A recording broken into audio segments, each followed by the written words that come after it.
এক ছেলে গাছ থেকে আম চুরি করে খাইছে। তখন সেই ছেলেকে এলাকার লোকজনেরা হুজুরের কাছে ধরে নিয়ে এসে বলছে, হুজুর এই আম চোরের বিচার করে দেন। হুজুর তার কিতাব বের করে সমস্ত লোকের সামনে কিতাব খুলে পড়তে আরম্ভ করলো। যে চুরি করে খাইছে আম তাকে দিতে হবে তার দাম, দাম না দিলে তার পিঠের উপরে কিল পড়বে ধাম ধাম। হুজুরের কিতাব শুনে এলাকার লোকজন সেই ছেলেটিকে কয়েকটা চর থাপ্পড় মেরে বিদায় করে দিল। আল্লাহর কি কুদরত!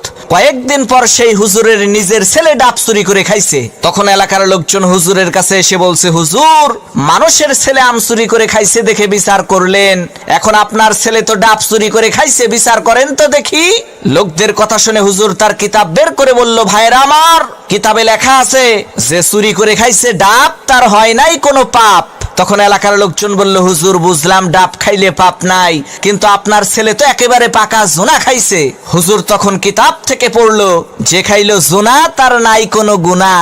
এলাকার লোকজন বলল, হুজুর ডাব খাইলে পাপ নাই, জোনা খাইলে গুনাহ নাই মানলাম, কিন্তু আপনার ছেলে তো নারিকেল খাইছে।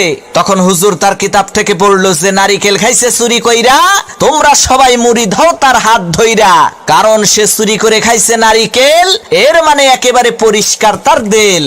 তখন এলাকার লোকজন বলল, সর্বনাশ, হুজুর আপনার ছেলের বিচার করার কোনো দরকার নাই, আপনি আমাদের ছেলেরই বিচার কইরেন তাই হবে।